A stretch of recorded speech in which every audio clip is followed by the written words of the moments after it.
आज हम बात करने वाले हैं सेंसस या जनगणना से संबंधित जो प्रमुख फैक्ट हैं, जो एग्जाम में खासकर एमपीपीएससी के किसी भी एग्जाम में या फिर जो व्यापम एग्जाम कराता है किसी भी एग्जाम के लिए एक दो क्वेश्चन तो यहाँ से हर बार आते हैं, तो उसके लिए आप तैयार रहें। तो चलिए शुरू करते हैं। सबसे पहले देखेंगे डेमोग्राफी का पहली बार वैज्ञानिक अध्ययन जॉन ग्राउंड के द्वारा किया गया, इसलिए इन्हें फादर ऑफ डेमोग्राफी। तो फादर ऑफ डेमोग्राफी किनको कहा जाता है? John ground. जनगणना संबंधी समस्याओं का अध्ययन सर्वप्रथम माल्थस माल्थस ने जनसंख्या सिद्धांत दिया था, ये भी बहुत महत्वपूर्ण है, आपको ध्यान रखना है माल्थस का संबंधित जनसंख्या सिद्धांत से। माल्थस के अनुसार प्रति 25 वर्ष बाद किसी देश की जनसंख्या दुगनी होती है। ये भी ध्यान रखना है कि जनसंख्या दुगनी कितने दिन में होगी, कितने वर्ष में? 25 साल। किसने बताया था? माल्थस ने।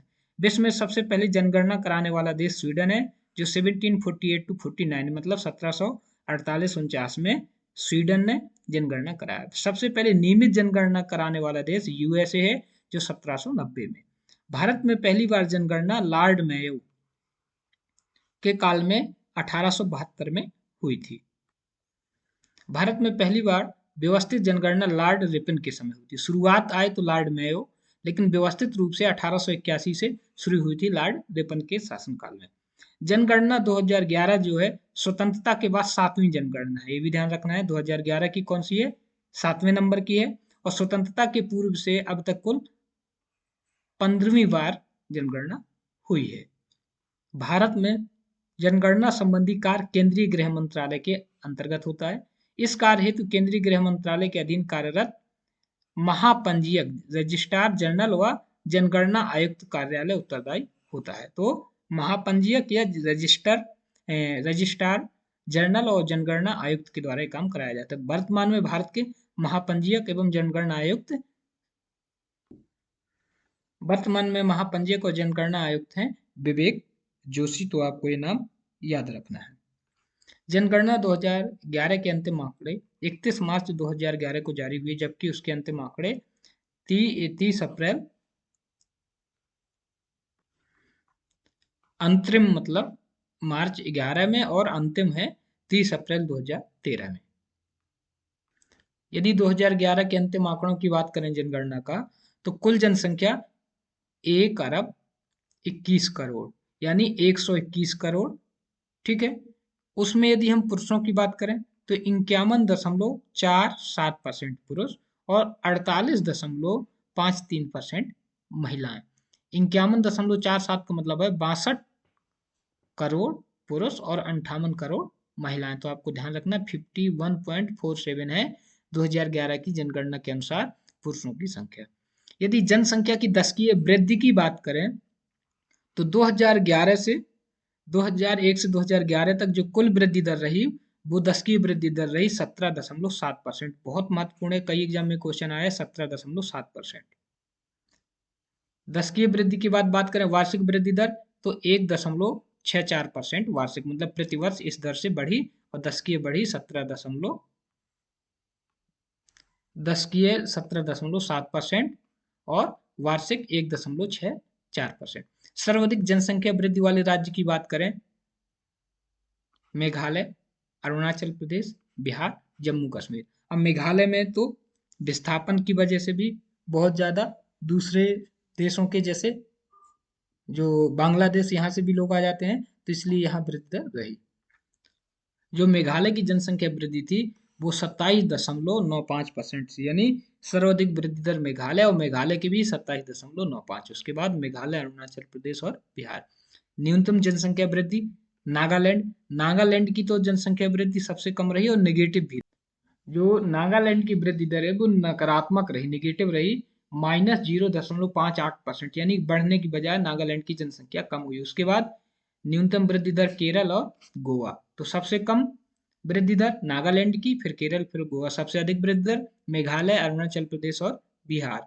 सर्वाधिक जनसंख्या वृद्धि दर वाला संघ शासित प्रदेश है दादरा नगर हवेली। तो केंद्र शासित प्रदेशों में जनसंख्या वृद्धि दर वाला सर्वाधिक रहा है दादरा और नगर हवेली। सबसे कम जनसंख्या वृद्धि केंद्र शासित प्रदेश में लक्षद्वीप। सर्वाधिक जनसंख्या वाले राज्यों में उत्तर प्रदेश, महाराष्ट्र, बिहार, पश्चिम बंगाल, आंध्र प्रदेश।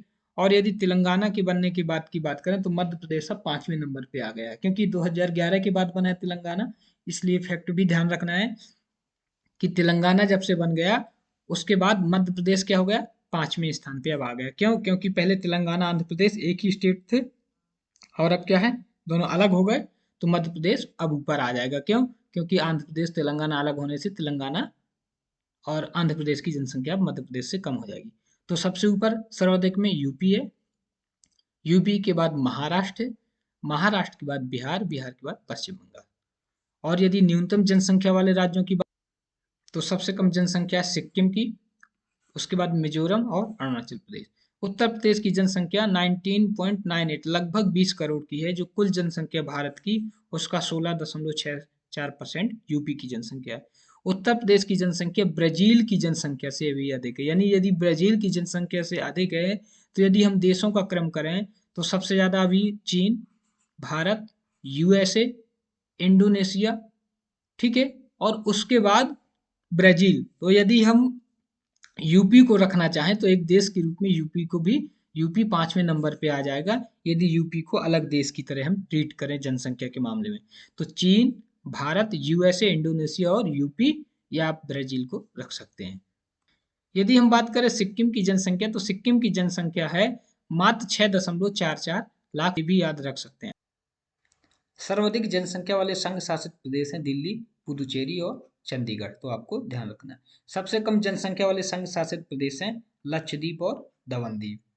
विश्व की कुल जनसंख्या में भारत की जनसंख्या का परसेंटेज 17.5% है, और भारत की कुल जनसंख्या जो 0 से 6 वर्ष की जनसंख्या का प्रतिशत यदि हम बात करें कुल जनसंख्या में, तो वो है 13.59%। यानी भारत की कुल जनसंख्या में 0 से 6 वर्ष के लोग कितने हैं, बच्चे कितने हैं, तो वो 13.59%।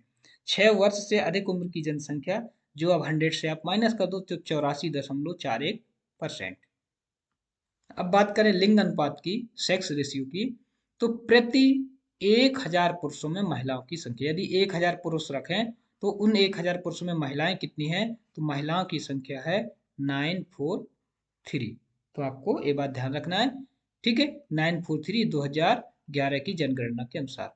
सर्वाधिक लिंग अनुपात केरल में है जो 1084, यानी प्रति 1000 पुरुषों में केरल में 1084 महिलाएं हैं, मतलब 1084। तमिलनाडु में 996, आंध्र प्रदेश, ये आपको ध्यान रखना है, ठीक है। सर्वाधिक लिंग अनुपात है केरल का, तमिलनाडु का अगल बगल है, उसके ऊपर आंध्र प्रदेश। सबसे कम लिंग अनुपात वाले राज्यों की यदि हम बात करें तो सबसे कम 2011 की जनगणना के अनुसार हरियाणा, उसके बाद जम्मू कश्मीर, सिक्किम, आपको ध्यान रखना है हरियाणा, जम्मू कश्मीर, सिक्किम और पंजाब राज्य ऐसे हैं जिनमें सबसे कम लिंग अनुपात पाया जाता है। सर्वाधिक लिंग अनुपात वाले संघ शासित प्रदेशों में बात करें तो पुदुचेरी में 1037 लिंग अनुपात सबसे अधिक है, उसके बाद लक्षद्वीप और अंडमान निकोबार द्वीप समूह। फिर वही बात, सबसे कम लिंग अनुपात दमन और दीव। सर्वाधिक लिंग अनुपात केंद्र शासित प्रदेशों में, के राज्य प्लस केंद्र शासित दोनों का एक साथ कंपेयर करें तो सबसे पहले केरल आएगा, केरल के बाद राज्यों में तमिलनाडु था, तो अब तमिलनाडु हटके पांडिचेरी हो जाएगा, और फिर तीसरे नंबर में तमिलनाडु। सबसे कम लिंग अनुपात राज्य और संघ साथ मिलाने की बात करें तो दमन-दीव और दादरा नगर हवेली में। अब अगला क्वेश्चन आता है शिशु लिंग अनुपात। शिशु लिंग में अनुपात में क्या डेफिनेशन होगी, इसमें 0 से 6 वर्ष के शामिल किए जाएंगे। तो 0 से 6 वर्ष के समूह में प्रति 1000 बालकों की तुलना में उसी वायु वर्ग में बालिकाओं की संख्या, यानी 0 से 6 वर्ष के 1000 लड़कों में कुल लड़कियां कितनी हैं, ये कहलाएगा शिशु लिंग अनुपात। तो शिशु लिंग अनुपात में उम्र शामिल करेंगे 0 से 6 वर्ष की, यदि कुपोषण निकालना हो तो उम्र शामिल होगी 0 से 5 वर्ष, और यदि साक्षरता निकालनी हो तो 7 वर्ष या उससे अधिक के बच्चों को साक्षरता के लिए लिया जाता है। यानी जिन बच्चों की उम्र 7 वर्ष से अधिक है उन्हीं को हम 7 वर्ष या 7 से अधिक है उन्हीं को हम साक्षरता में लेंगे कि उन्हें पढ़ना लिखना आता है कि नहीं आता। भारत में शिशु लिंग अनुपात की बात करें तो 919 है, बहुत महत्वपूर्ण है, आपको याद रखना है। और सर्वाधिक शिशु लिंग अनुपात यानी 0 से 6 वर्ष की उम्र में प्रति 1000 लड़कों में कितनी लड़कियां हैं, इसका सर्वाधिक अनुपात है अरुणाचल प्रदेश में 972, उसके बाद मिजोरम है 970 और मेघालय। मेघालय में भी लड़कियों की स्थिति अच्छी है, ज़्यादा प्राथमिकता लड़कियों को ही मिलती है। तो शिशु लिंग अनुपात अच्छा कहाँ है? अरुणाचल प्रदेश, मिजोरम और मेघालय। न्यूनतम शिशु लिंग अनुपात की बात करें तो हरियाणा फेमस ही है, पंजाब, जम्मू कश्मीर। सर्वाधिक लिंग अनुपात वाले संघ शासित प्रदेश है अंडमान निकोबार द्वीप समूह में सर्वाधिक शिशु लिंग, और सबसे कम शिशु लिंग अनुपात संघ शासित में दिल्ली में है 871।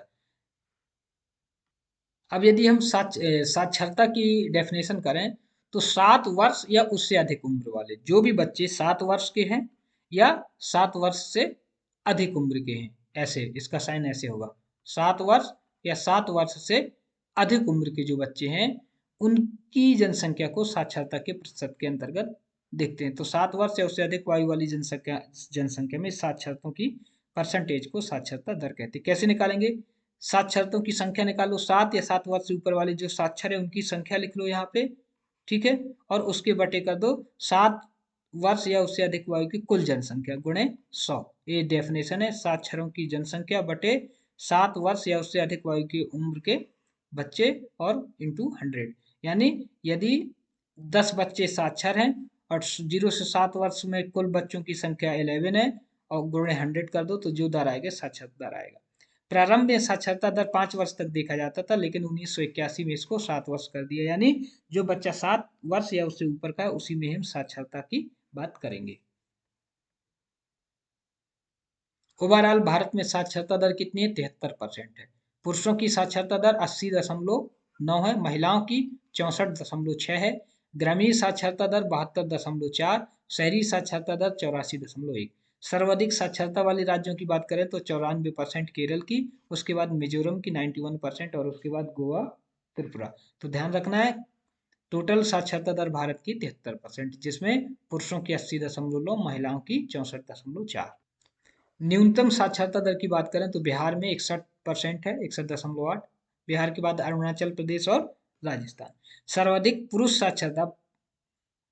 साक्षरता की अलग अलग बात करें तो केरल में ही है, मिजोरम, गोवा, और न्यूनतम पुरुष साक्षरता बिहार और अरुणाचल प्रदेश, जो कि साक्षरता दर ओवरऑल में न्यूनतम बिहार और अरुणाचल प्रदेश था, उसी प्रकार पुरुषों में भी न्यूनतम जो है बिहार और अरुणाचल प्रदेश। सर्वाधिक महिला साक्षरता दर भी केरल और मिजोरम, गोवा में है, और सबसे कम महिला साक्षरता दर बिहार और राजस्थान में महिलाओं को स्थिति साक्षरता के मामले में खराब है। सर्वाधिक साक्षरता वाला संघ शासित प्रदेश है हमारा लक्षद्वीप। सबसे कम साक्षरता वाला संघ शासित प्रदेश है दादरा और नगर हवेली। राज्य और संघ शासित क्षेत्रों को मिला के देखें कि सबसे कम साक्षरता किसकी, तो उसमें भी बिहार अव्वल है। और संघ और राज्य क्षेत्रों में मिला के देखें कि सर्वाधिक साक्षरता किसकी है, उसमें सबसे ऊपर टॉप में केरल और लक्षद्वीप है। सर्वाधिक ग्रामीण साक्षरता उत्तर प्रदेश में और सर्वाधिक नगरीय साक्षरता महाराष्ट्र में, ध्यान रखना। अब हम बात करेंगे जनसंख्या घनत्व की। तो सबसे पहले आपको जनसंख्या घनत्व की डेफिनेशन मालूम होना चाहिए। तो किसी देश या क्षेत्र विशेष में प्रति वर्ग किलोमीटर में निवास करने वाले व्यक्तियों की संख्या, जैसे प्रति वर्ग किलोमीटर का मतलब होता है, इस तरह से आप देखें, जैसे 1 किलोमीटर लंबा, 1 किलोमीटर चौड़ा, 1 किलोमीटर लंबा, 1 किलोमीटर चौड़ा, एक एरिया लिया। अब इस एरिया में ये कहलाया आपका 1 किलोमीटर स्क्वायर, 1 किलोमीटर स्क्वायर कहलाया। 1 किलोमीटर लंबा, 1 किलोमीटर चौड़ा एरिया कहलाया 1 किलोमीटर स्क्वायर। इस 1 किलोमीटर स्क्वायर में कुल कितने लोग निवास करते हैं, ये उस देश का जनसंख्या घनत्व कहलाएगा। तो ये कैसे आएगा?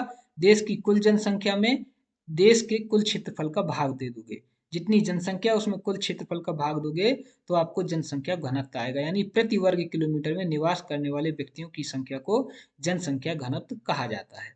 इसे प्रति वर्ग किलोमीटर में व्यक्त किया जाता है। भारत का जनसंख्या घनत्व है 382, आपको ध्यान रखना है 382 है पर स्क्वायर किलोमीटर में भारत में लोग रहते हैं। सर्वाधिक घनत्व किसका है? बिहार का है, जिसमें 1 kilometre 1 kilo square 1 square kilometre में 1106 लोग निवास करते हैं बिहार में। उसके बाद बंगाल, केरल। ठीक है, तो आपको बहुत महत्वपूर्ण ध्यान रखना है, जनसंख्या घनत्व सर्वाधिक बिहार में है, उसके बाद पश्चिम बंगाल। यदि जनसंख्या घनत्व में सबसे कम की बात करें, कम जनसंख्या घनत्व, तो अरुणाचल प्रदेश प्रत्येक वर्ग किलोमीटर में यानी 1 स्क्वायर किलोमीटर में मात्र 17 लोग रहते हैं अरुणाचल प्रदेश। उसके बाद मिजोरम और सिक्किम। तो अरुणाचल प्रदेश में जनसंख्या घनत्व सबसे कम है, 17 है। सर्वाधिक जनसंख्या घनत्व संघ शासित प्रदेशों में दिल्ली में है, 1 किलोमीटर स्क्वायर में 11,320 लोग रहते हैं। और सबसे कम जनसंख्या घनत्व वाला केंद्र शासित प्रदेश है अंडमान निकोबार द्वीप समूह, क्योंकि बहुत दूर दूर तक द्वीप फैले हैं, जनसंख्या वहां पे कम रहती है, यानी 46 व्यक्ति प्रति वर्ग किलोमीटर स्क्वायर में रहते हैं। केंद्र और राज्य दोनों में मिला के करें तो सबसे कम जनसंख्या उसी में आएगा, हमारा अरुणाचल प्रदेश में। ये कई एग्जाम में क्वेश्चन आया है ग्रामीण जनसंख्या से संबंधित। तो भारत की कुल जनसंख्या में टोटल ग्रामीण जनसंख्या कितनी है, तो 68.8%। आपको ध्यान रखना है 2011 की जनगणना के अनुसार 68.8% जनसंख्या भारत की गांव क्षेत्र में रहती है, यानी कि 83 करोड़। सर्वाधिक ग्रामीण जनसंख्या यूपी में लगभग 15.5 15.5 करोड़। सर्वाधिक ग्रामीण जनसंख्या का परसेंटेज हिमाचल प्रदेश में, आपको ध्यान रखना है। तो संख्या में यूपी, परसेंटेज में हिमाचल, और टोटल जनसंख्या है 68.8% जनसंख्या हमारी गांव में रहती है। यदि शहरी जनसंख्या की बात करें तो भारत की कुल जनसंख्या में शहरी जनसंख्या है, आप 68.8 को 100 में माइनस कर देंगे तो आएगा आपका 31.2। 31.2% जनसंख्या शहरों में रहती है। और सर्वाधिक नगरीय जनसंख्या वाला राज्य भारत का महाराष्ट्र, जिसमें 5 करोड़ जनसंख्या शहरों में रहती है।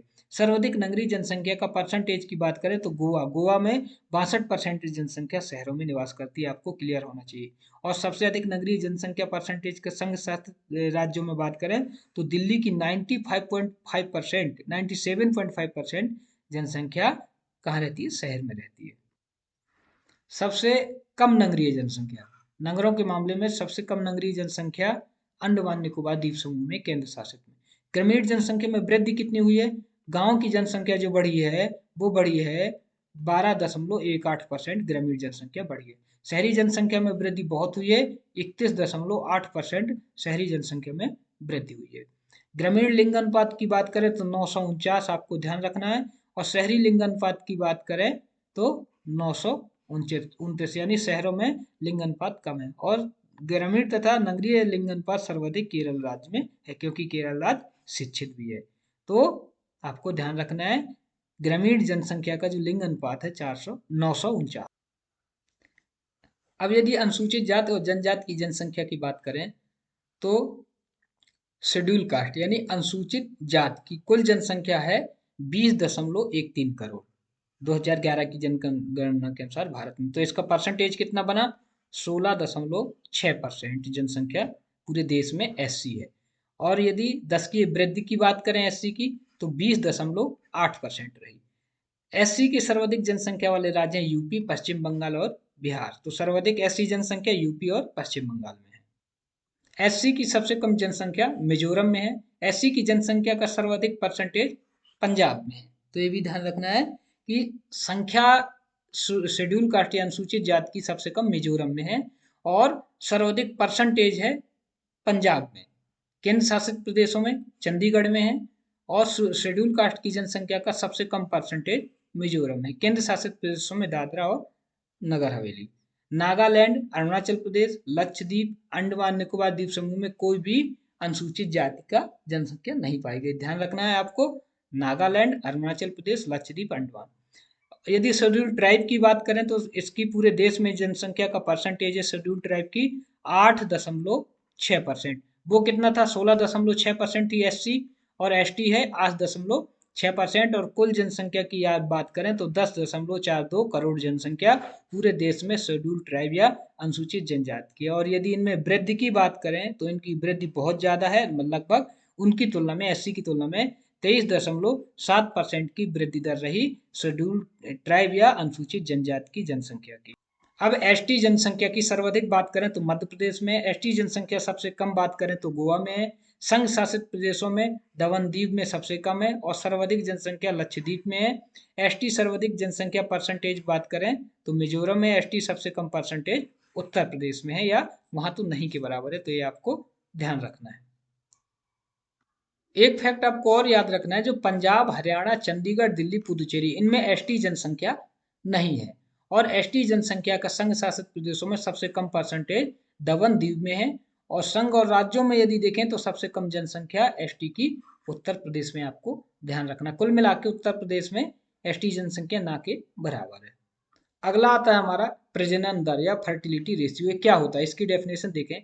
कुल प्रजननता से तात्पर्य किसी महिला द्वारा अपने संपूर्ण प्रजनन काल में देने वाले बच्चों की संख्या, यानी एक महिला अपने प्रजनन काल में कुल कितने बच्चों को जन्म दे सकती है उसको कहते हैं टोटल फर्टिलिटी रेट। यदि 2015 के अनुसार हम भारत की बात करें तो 2.2 थी प्रजनन दर भारत में महिला, मतलब एक महिला औसत 2.2 बच्चों को अपने संपूर्ण जीवन काल में जन्म दे सकती है। जबकि मध्य प्रदेश की फर्टिलिटी रेट की बात करें तो 2.7%, यानी देश की रेट से अधिक है। सर्वाधिक प्रजनन दर वाले हैं बिहार में 3.2 है, यूपी में 3.1 है और मध्य प्रदेश में 2.78 जो भी है, मतलब क्रम में मध्य प्रदेश में प्रजननता दर में तीसरे नंबर में। सर्वाधिक प्रजनन दर है बिहार का, वो आपको ध्यान रखना। न्यूनतम प्रजनन दर की बात करें तो तमिलनाडु, उसके बाद पश्चिम बंगाल। एक फैक्ट आप और याद रख सकते हो कि जो राष्ट्रीय जनसंख्या नीति है वो कब आई? 2001 में आई थी। इसमें कहा गया था कि 2010 तक देश की प्रजनन दर को 2.1 तक लाना, ठीक है, ये लक्ष्य रखा गया था 2002 की जनसंख्या नीति में 2010 के लिए। 2.1 प्रजनन दर देश की जनसंख्या की स्थिरता के लिए आवश्यक है। बहुत महत्वपूर्ण फैक्ट है 2.1, आपको ध्यान रखना है, ठीक है। 2.1 जन्म दर क्या होता है? एक वर्ष में प्रति 1000 जनसंख्या में, एक वर्ष में प्रति 1000 जनसंख्या में जन्म लेने वाले बच्चों की जनसंख्या को जन्म, यानी एक वर्ष लो और प्रति 1000 जनसंख्या में कुल कितने बच्चों का जन्म हुआ, इसको बोलते हैं जन्म दर।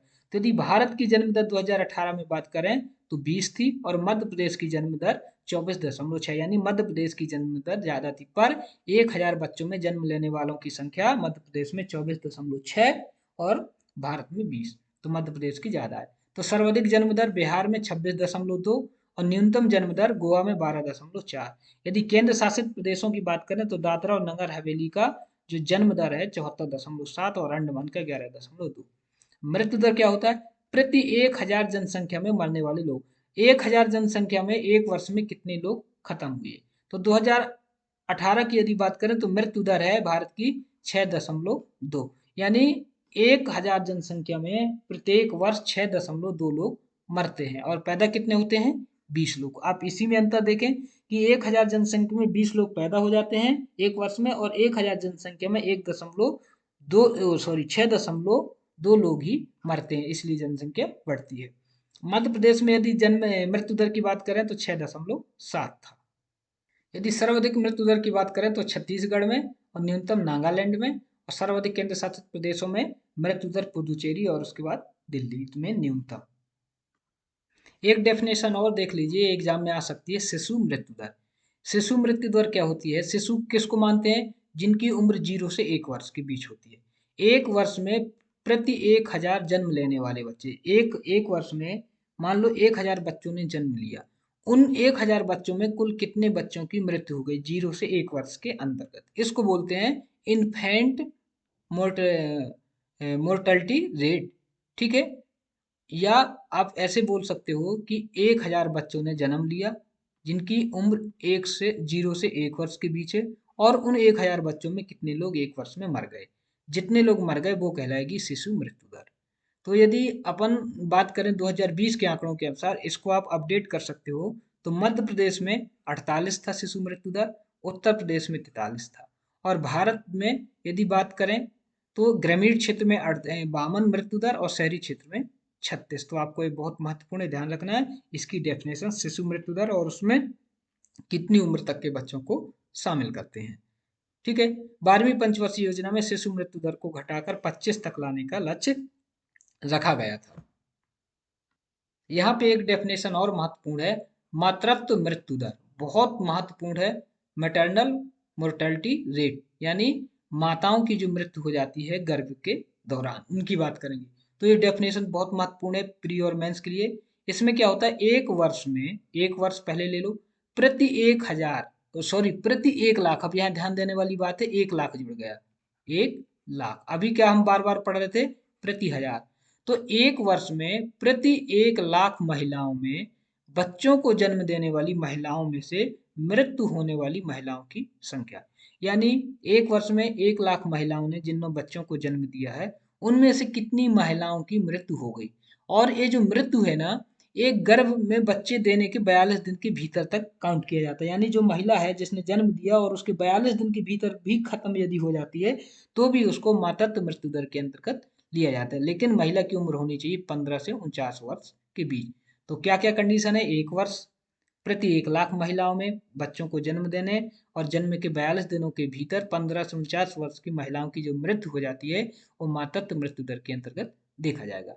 भारत में यदि 15 से 16 से 18 तक के बीच में किया जाए तो 113 पर लाख महिलाओं की मृत्यु हो रही थी और मध्य प्रदेश में 188 पर लाख महिलाओं की मौत हो रही थी। तो आपको ध्यान रखना है, खासकर इसकी डेफिनेशन बहुत महत्वपूर्ण है और डेटा तो आप अपडेट करते रह सकते हैं। जीवन जीवन प्रत्याशा से भी आप देख सकते हो लोग ऑन एवरेज कितने वर्ष तक जीवित रहते हैं। तो भारत की जीवन प्रत्याशा है 69.4, जो 2014 से 18 के बीच के 69.4। पुरुषों की जीवन प्रत्याशा 68.2, यानी भारत की जो टोटल जीवन प्रत्याशा है, उससे कम है पुरुषों की। इसका मतलब महिलाओं की ज्यादा होगी, जो कि 70.2 महिलाओं की जीवन प्रत्याशा, क्योंकि रोग प्रतिरोधक क्षमता महिलाओं में अधिक होने से उनकी मृत्यु बाद में होती है ज्यादातर। तो 72.2 है महिलाओं की जीवन प्रत्याशा, पुरुषों की है 68.2, टोटल 69.4 है भारत की। सर्वाधिक जीवन प्रत्याशा वाला केंद्र शासित प्रदेश है दिल्ली, 74.4। यदि सर्वाधिक जीवन प्रत्याशा वाले राज्यों की बात करें तो केरल की है 75.2 और सबसे कम जीवन प्रत्याशा वाले हैं उत्तर प्रदेश, जिसमें टोटल जीवन प्रत्याशा है 65 वर्ष, यानी देश की जीवन प्रत्याशा से कम। यदि हम 2016 के अनुसार बाल मृत्यु की बात करें तो भारत में 39 बच्चे प्रति 1,000 में खत्म हुए और मध्य प्रदेश में 55 बच्चे प्रति 1,000 में खत्म हुए। तो ये बाल मृत्यु दर भी आपको ध्यान रखना है। श्रम शक्ति के अंतर्गत भी देख लेते हैं।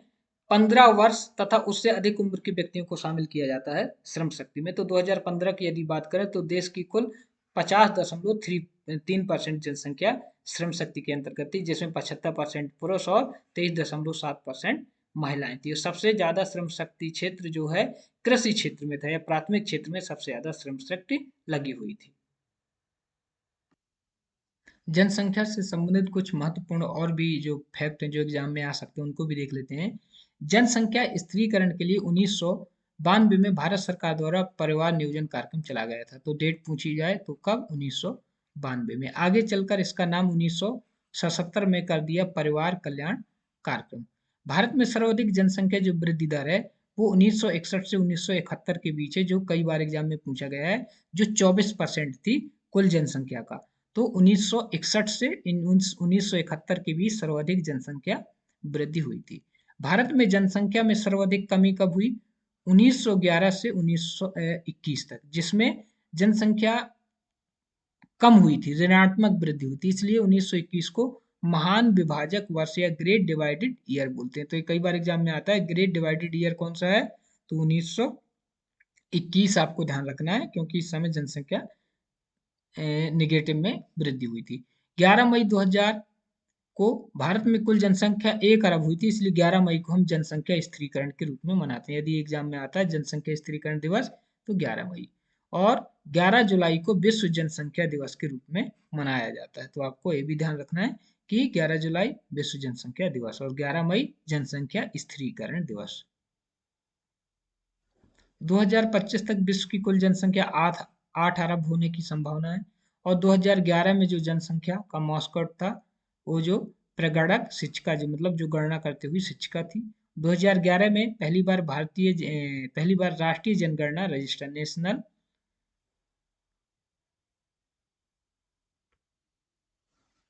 कुछ और डेफिनेशन देख लीजिए, जैसे कि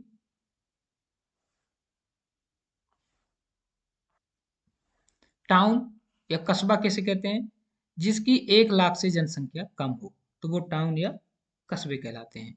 जिनकी जनसंख्या 1 लाख से अधिक हो वो सिटी कहलाते हैं। और जिनकी जनसंख्या 1 लाख से 10 लाख से अधिक हो तो वो महानगर कहलाते हैं। तो भारत में 53 महानगर हैं, जैसे दिल्ली की जनसंख्या 2.7, मुंबई 2, कोलकाता 1.4 और बेंगलोर 1। तो आप ये भी टाउन, सिटी और मेट्रोपॉलिटन सिटी या महानगर किसे कहते हैं? कस्बा, शहर और महानगर। क्षेत्रफल की दृष्टि से सबसे बड़ा जिला बात करें तो कच्छ गुजरात, सबसे छोटा जिला पुदुचेरी माहे, ठीक है, माहे है पुदुचेरी का, कच्छ है गुजरात का, जनसंख्या की दृष्टि से सबसे बड़ा जिला ठाणे महाराष्ट्र। मीडियम एज की बात करें तो 2011 की जनगणना के अनुसार भारत की मीडियम एज 24 वर्ष रही और सर्वाधिक मीडियम एज केरल की 31 वर्ष। सबसे कम मीडियम एज यूपी की 20 वर्ष, मध्य प्रदेश में मीडियम एज 23 वर्ष रही। ठीक है। मीडियम एज का मतलब इतना सा हुआ कि एक एज क्राइटेरिया मान लिया जिसमें पूरी जनसंख्या दो बराबर भागों में बट जाए, प्रदेश की जनसंख्या तो प्रदेश की मीडियम एज और देश की जनसंख्या तो देश की उस एज के और इस एज के ऊपर और नीचे बराबर जनसंख्या हो जाए तो मीडियम एज है। यदि जनगणना 2011 में मध्य प्रदेश की स्थिति की हम बात करें तो 2011 में जनगणना में मध्य प्रदेश का जो छठवीं जनगणना थी, ये आपको याद रखना है कि 2011 की एमपी की छठवीं जनगणना थी जिसमें कुल जनसंख्या 7,26,26,26,809 बहुत महत्वपूर्ण है। 7,26,26,809 पुरुष, जिसमें 3,76,00,000 महिलाएं, 3,50,00,000 आपको ध्यान रखना है। भारत की कुल जनसंख्या में मध्य प्रदेश की जनसंख्या छठवां स्थान है और 6% है। तेलंगाना के गठन के बाद अब मध्य प्रदेश का स्थान 5वां हो गया है, तो ये चीज आपको ध्यान रखना है। जनसंख्या की दृष्टि से सबसे बड़े नगर है इंदौर, जबलपुर, सागर और भोपाल। तो सबसे अधिक जनसंख्या किसकी है? इंदौर की, जिसकी 32,76,000 और उसके बाद जबलपुर है 24,00,000, फिर सागर, भोपाल। तो इंदौर, जबलपुर, सागर, भोपाल। छोटे जिलों की बात करें तो छोटे जिलों में निवाड़ी, अगर मालवा और हरदा जनसंख्या की दृष्टि से सबसे छोटे हैं। जनसंख्या की दृष्टि से प्रदेश के सबसे बड़े नगरों की यदि बात करें, जिले की नहीं, नगर सिटी की, तो इंदौर 20,00,000, भोपाल 18,00,000। तो इंदौर, भोपाल, जबलपुर, ग्वालियर, उज्जैन और देवास। मध्य प्रदेश की दशकीय जनसंख्या वृद्धि 20.3% रही है और सर्वाधिक वृद्धि जो दशकीय वृद्धि है वो इंदौर में रही 32.9, यानी मध्य प्रदेश की दशकीय वृद्धि 20.3 और सर्वाधिक वृद्धि इंदौर की 32.9। न्यूनतम वृद्धि दर वाला जिला था अनूपपुर था, जिसमें 12.3% वृद्धि दर थी। जनसंख्या वृद्धि दर की दृष्टि से मध्य प्रदेश का देश में 13 नंबर में था। मध्य प्रदेश में अब तक सर्वाधिक जनसंख्या वृद्धि 1971-81 के दशक में 28% मानी जाती है। सर्वाधिक जनसंख्या वाली तहसीलों की यदि बात करें तो इंदौर, भोपाल, ग्वालियर और जबलपुर है, तो ये भी आप ध्यान रख सकते हैं। न्यूनतम जनसंख्या वाली तहसील है रौन तहसील भिंड की, ये भी आप ध्यान रखिए। जनसंख्या घनत्व जैसा कि पहले मैं ऊपर बता चुका हूँ कि एक वर्ग किलोमीटर में कुल जनसंख्या कितनी है, यानी टोटल जनसंख्या में यदि आप क्षेत्रफल का भाग दोगे तो जनसंख्या घनत्व आएगा। तो मध्य प्रदेश का जनसंख्या घनत्व है 276, आपको ध्यान रखना है, प्रति स्क्वायर किलोमीटर। सर्वाधिक जनसंख्या घनत्व वाले जिला भोपाल, इंदौर, जबलपुर। सर्वाधिक घनत्व भोपाल में, उसके बाद इंदौर, फिर जबलपुर। यदि न्यूनतम जनसंख्या घनत्व की बात करें तो डिंडोरी में है जो 94% प्रति स्क्वायर किलोमीटर है, जो कि सबसे कम है। श्योपुर और उसके बाद पन्ना का आपको ध्यान रखना है। जनसंख्या घनत्व की दृष्टि से बात करें तो मध्य प्रदेश का देश में 23वां 23rd स्थान है। मध्य प्रदेश का लिंग अनुपात 931 है, ग्रामीण लिंग अनुपात 976 है, 36 है 936, और शहरी है 918। तो सर्वाधिक लिंग अनुपात वाले जिले की बात करें तो बालाघाट में जो 1000 से भी ऊपर है, बालाघाट, अलीराजपुर, मंडला, डिंडोरी। एक बिल्कुल आपको याद रखना है क्रम से, बालाघाट, अलीराजपुर, मंडला, डिंडोरी। मध्य प्रदेश का 931, बालाघाट का 1021। मध्य प्रदेश के 4 जिले ऐसे हैं जहां पर महिलाएं पुरुषों से अधिक हैं, तो आपको चारों जिले याद रखना है। कौन कौन से? बालाघाट, अलीराजपुर, मंडला, डिंडोरी। क्योंकि यहाँ 1000 पुरुषों में महिलाओं की संख्या ज्यादा है। बालाघाट में 21 ज्यादा है, अलीराजपुर में 11, मंडला में 8 और डिंडोरी में 2। तो यदि एग्जाम में पूछे कि मध्य प्रदेश में 2011 की जनगणना के अनुसार कितने जिले हैं जिनमें महिलाओं की पुरुषों की से अधिक जनसंख्या है, तो आपको 4 लगाने हैं। अब न्यूनतम लिंग अनुपात की बात करें तो भिंड में 837, मुरैना में 840, ग्वालियर में 864, यानी भिंड, मुरैना, ग्वालियर सबसे कम लिंग अनुपात वाले जिले हैं। शिशु लिंग अनुपात की बात करें तो 918 है, जिसमें सर्वाधिक शिशु लिंग अनुपात अलीराजपुर में 978 और न्यूनतम शिशु लिंग अनुपात मुरैना में 829, जो कि उत्तरी मध्य प्रदेश में जो शिशु लिंग अनुपात है वो आपको हमेशा चर्चा का विषय रहता है कि उत्तरी मध्य प्रदेश में बच्चियों की संख्या लगातार कम है। ये भी आप देख सकते हैं, ग्रामीण लिंग अनुपात 936, शहरी 918। तो लिंग अनुपात में फिर वही बात है, बालाघाट, अलीराजपुर, मंडला, और शहरी में भी बालाघाट, अलीराजपुर, मंडला। मध्य प्रदेश की साक्षरता दर है 69.3, जिसमें पुरुषों की है 78.7 और महिलाओं की है 59.2। मध्य प्रदेश में यदि ग्रामीण साक्षरता की बात की जाए तो 63.94 और शहरी है 82.85। तो कुल मिला के टोटल 69.3 है। सर्वाधिक साक्षरता वाले जिले हैं जबलपुर में सर्वाधिक है 81.1, उसके बाद इंदौर, फिर भोपाल है और बालाघाट है। यदि मध्य प्रदेश में न्यूनतम साक्षरता की बात करें तो अलीराजपुर में सबसे कम साक्षरता है, उसके बाद झाबुआ और बड़वानी। पुरुषों के मामले में सबसे अधिक साक्षरता इंदौर में है, फिर जबलपुर और भोपाल। पुरुषों के मामले में न्यूनतम की बात करें तो अलीराजपुर, झाबुआ और बड़वानी। महिलाओं की साक्षरता सबसे अधिक भोपाल में है। एक बहुत महत्वपूर्ण फैक्ट है, मध्य प्रदेश और भारत में सबसे कम साक्षरता वाला जिला अलीराजपुर, तो न्यूनतम महिलाओं के मामले में भी है, तो आपको ध्यान रखना है सबसे कम साक्षरता पूरे देश में कहाँ है, वो है अलीराजपुर।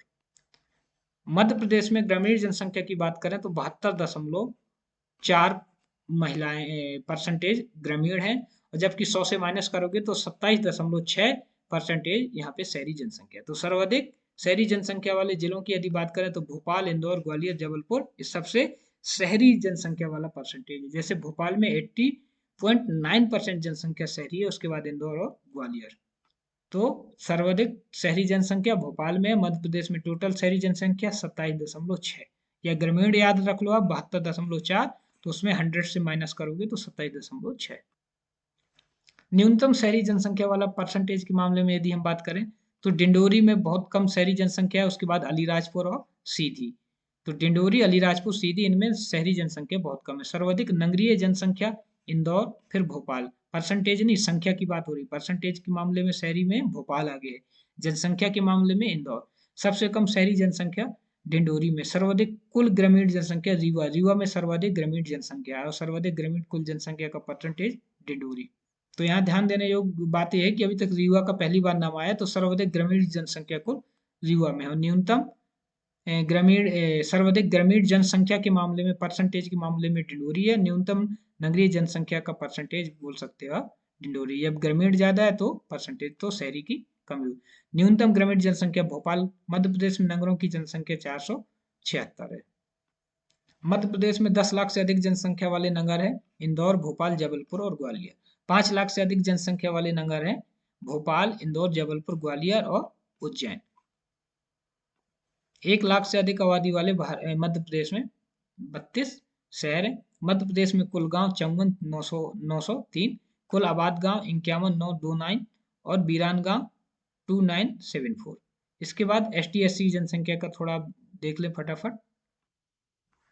मध्य प्रदेश में ST/SC की यदि हम बात करें तो पहले इनकी जो संख्या थी वो 47 थी, अब 43 है। अनुसूचित जातियों की बात कर रहे हैं, मध्य प्रदेश में अनुसूचित जातियां वो 48 है। मतलब जनजातियां और जातियों में कंफ्यूज नहीं होना है। यदि शेड्यूल कास्ट यानी जातियों की बात करें तो इनकी जनसंख्या है 15.6%, यानी 15.6% है SC। और यदि सर्वाधिक SC का परसेंटेज की हम बात करें तो उज्जैन में है 26.4%, दतिया में 25.5 और टीकमगढ़। तो सर्वाधिक SC जनसंख्या कहाँ है?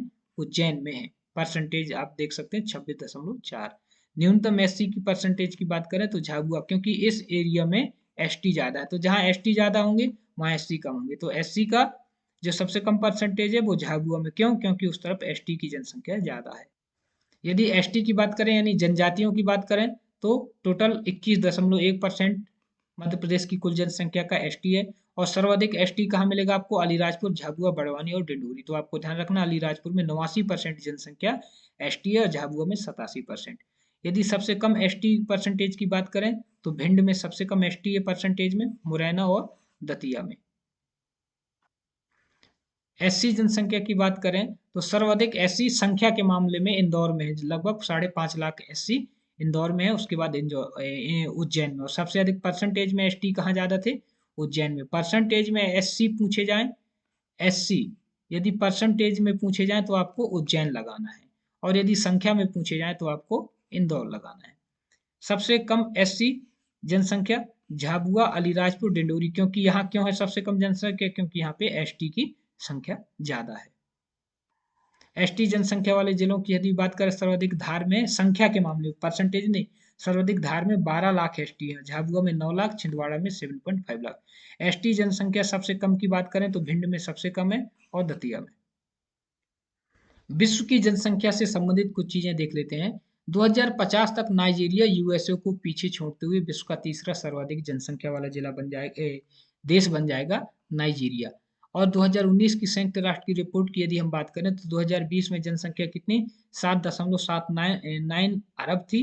2030 में विश्व की जनसंख्या 8.55 अरब हो जाएगी। 2050 में विश्व की जनसंख्या 9.74 अरब हो जाएगी।